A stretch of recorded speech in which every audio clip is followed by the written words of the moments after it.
Hello friends, नमस्कार। मैं शिवशंकर मिश्रा और आप देख रहे हैं लीगल दर्पण चैनल।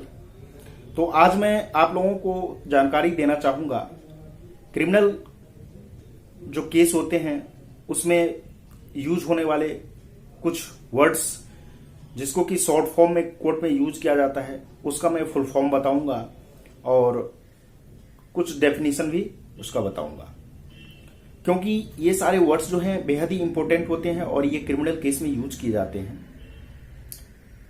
और नया एडवोकेट जो होता है, जो एडवोकेसी की एग्जाम पास करके एलएलबी करने के बाद वो इनरोल होते हैं नए नए और कोर्ट में प्रैक्टिस करने आते हैं, तो उनको लिए जानना ये बेहद ही जरूरी है।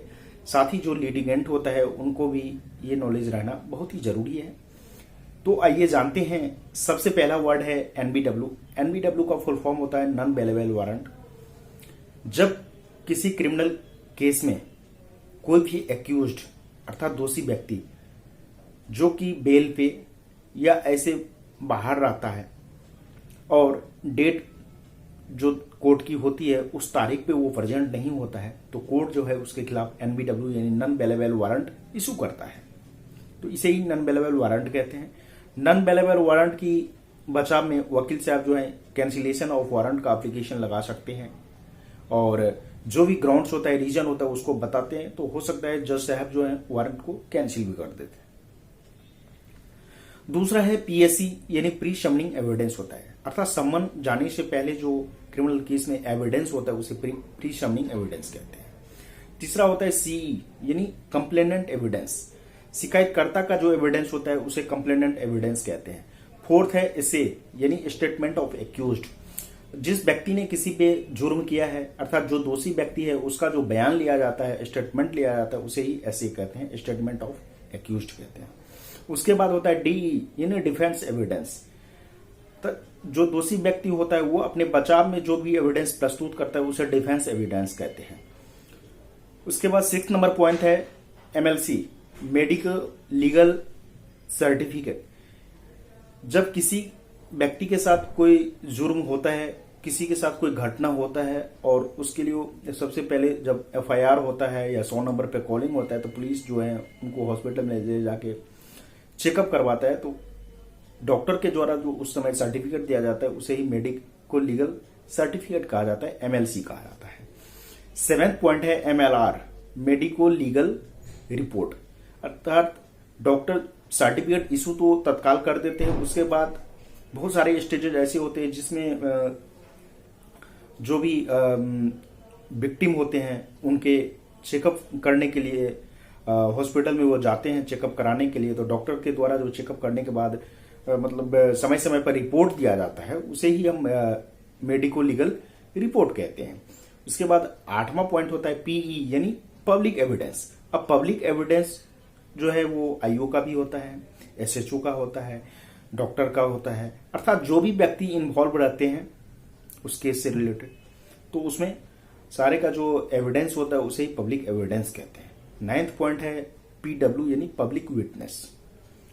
उसके बाद गवाही का समय आता है, तो गवाही में जो भी गवाह रहते हैं उनका जब बयान लिया जाता है उसे पब्लिक विटनेस कहते हैं। उसके बाद होता है डीडब्ल्यू यानी डिफेंस विटनेस।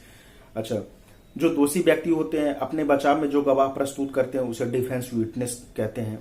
इसके बाद 11वां नंबर पॉइंट है जेसी यानी जुडिशियल कस्टडी। जुडिशियल कस्टडी क्या होता है?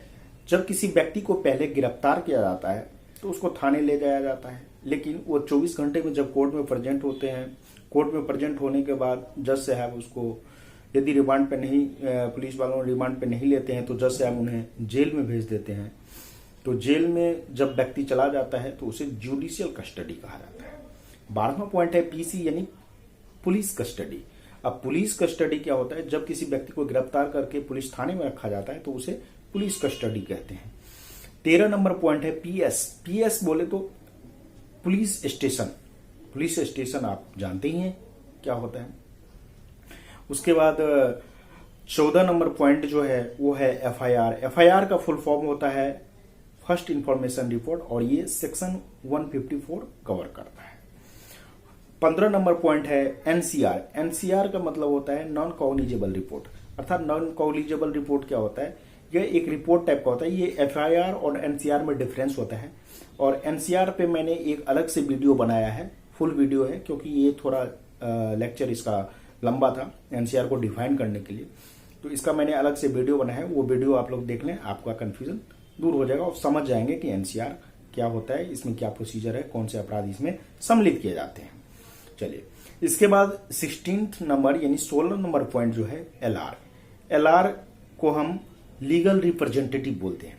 अर्थात जब कोई व्यक्ति, मान लीजिए मैंने किसी पे मुकदमा डाला और मैं बिजी हूं दूसरे काम में, या मैं कहीं दूसरे जगह रहता हूं, तो मैं क्या किया, उस कोर्ट में जाने के लिए किसी एक व्यक्ति को, जो भी मेरा विश्वासी व्यक्ति है, उसको लीगल रिप्रेजेंटेटिव घोषित कर दिया। ठीक है, तो एक तो ये हुआ कि लीगल रिप्रेजेंटेटिव। दूसरा क्या होता है कि मान लीजिए कोई व्यक्ति है जो जिसका मुकदमा चल रहा है, वो व्यक्ति मर जाते हैं, तब उसका बेटा जो उसके बाद उसके सूट को डील करता है, उस केस को लड़ता है, उसे लीगल रिप्रेजेंटेटिव कहते हैं।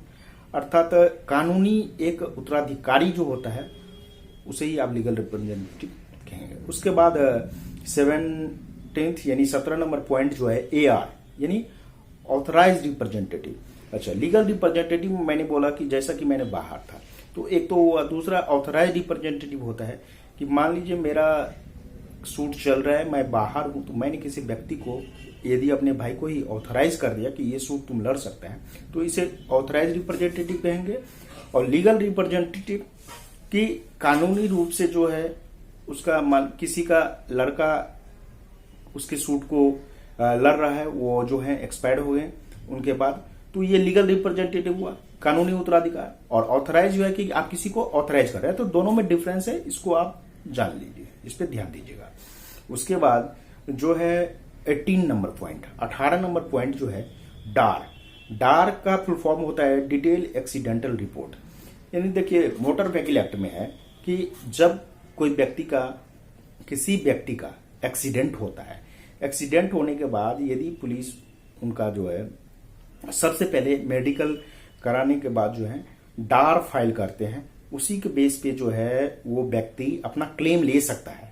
उसी डार में ही सब कुछ लिखा रहता है कि एक्सीडेंट कैसे हुआ, कब हुआ, कहाँ हुआ, मतलब जेन के प्रकार जो भी डिटेल होते हैं वो डार में होते हैं। उसके बेस पे वो एमएससीडी कोर्ट में एप्लीकेशन फाइल करेगा और क्लेम लेगा। तो डार का फुल फॉर्म हुआ डिटेल एक्सीडेंटल रिपोर्ट, जैसा कि नाम से ही स्पष्ट है। उसके बाद 19 नंबर पॉइंट है आरटीए यानी रोड ट्रैफिक एक्सीडेंट। आरटीए का फुल फॉर्म है रोड ट्रैफिक एक्सीडेंट। रोड पे जो एक्सीडेंट होता है उसे रोड ट्रैफिक एक्सीडेंट कहते हैं। आरटीए फुल फॉर्म ये हुआ। एंड लास्ट एंड 20th यानी 20वां नंबर पॉइंट है डीडी यानी डेली डायरी। अब क्या होता है कि बहुत सारे घटना होते हैं। अब कितने व्यक्ति के मुंह से आप सुने होगा कि पुलिस ने डीडी एंट्री कर लिया। अब डीडी एंट्री क्या हुआ,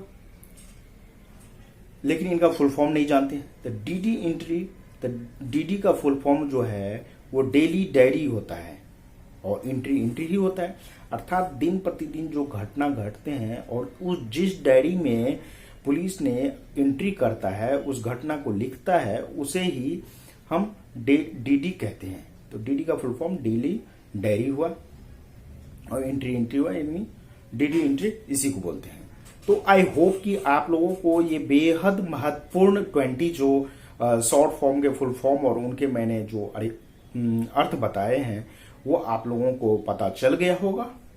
तो इसे समझें।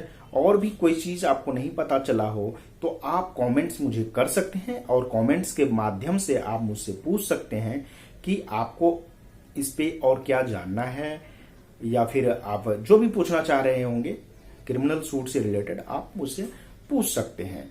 लेकिन इस जो पॉइंट है ये जो शॉर्ट फॉर्म है, इसको जानना आप लोगों को बेहद जरूरी था। इसीलिए मैंने सोचा कि एक वीडियो इस पे बना देते हैं, क्योंकि जो भी जूनियर्स हैं जो जिनको कोर्ट प्रोसीजर के बारे में पता नहीं है, उनके लिए ये वर्ड और भी बेहद महत्वपूर्ण है। क्योंकि कोर्ट में जो ज्यादातर शॉर्ट फॉर्म यूज किए जाते हैं और शॉर्ट फॉर्म जानना इसलिए बहुत जरूरी है।